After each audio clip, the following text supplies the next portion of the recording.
যেই মানবতা বিরোধী অপরাধের জন্য মাওলানা দেলওয়ার হোসেন সাঈদীর বিচার হয়েছিল, এবার সেই একই আদালতে একই অপরাধে বিচারের মুখোমুখি হলেন সাবেক প্রধানমন্ত্রী শেখ হাসিনা। গত বছর জুলাই আগস্ট গণঅভ্যুত্থানে হত্যাকাণ্ডের মামলায় ক্ষমতাচ্যুত প্রধানমন্ত্রী শেখ হাসিনাকে মৃত্যুদণ্ডের আদেশ দিয়েছেন আন্তর্জাতিক অপরাধ ট্রাইব্যুনাল। সঙ্গে তার সকল সম্পদ বাজেয়াপ্তের আদেশও দেওয়া হয়েছে।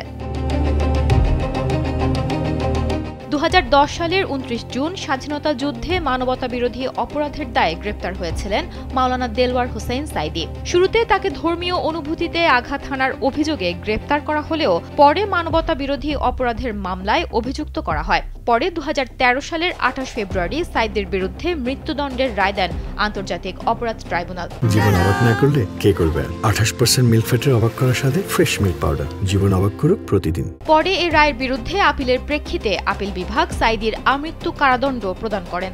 পরবর্তীতে দীর্ঘ কারাভোগ শেষে 2023 সালের 14 আগস্ট বিশ্ববরেণ্য আলেমে দ্বীন, খ্যাতিসম্পন্ন ইসলামী চিন্তাবিদ মাওলানা দেলওয়ার হোসেন সাঈদী চিকিৎসাধীন অবস্থায় মৃত্যুবরণ করেন।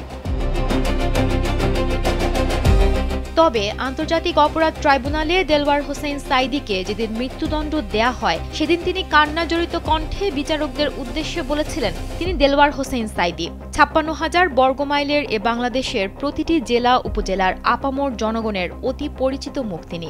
আল্লাহ সাক্ষী, তদন্ত কর্মকর্তা হেলাল উদ্দিনের রচিত দেলওয়ার শিকদার তিনি নন। সাঈদী আরও বলেন, গণতন্ত্রের লেবাসধারী বর্তমান আওয়ামী লীগ সরকার রাজনৈতিক প্রতিহিংসাবশত যুদ্ধাপরাধের দায় চাপানোর মিশন নিয়ে তদন্ত কর্মকর্তা হেলাল উদ্দিনকে তার বিরুদ্ধে লেলিয়ে দিয়েছে। মিথ্যাচার প্রতিষ্ঠায় স্বনামখ্যাত হেলাল উদ্দিন তার বিরুদ্ধে 20টি জঘন্য মিথ্যা অভিযোগ এনে সরকারি ও দলীয় আদেশ অক্ষরে অক্ষরে পালন করতে গিয়ে তাকে হেয় প্রতিপন্ন করার জন্য তার নাম বিকৃত করেন।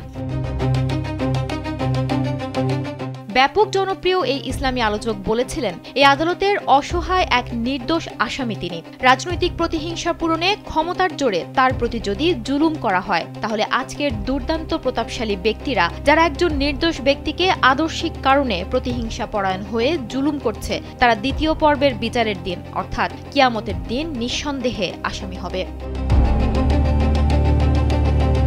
সুমনা মুস্তফা, কালবেলা।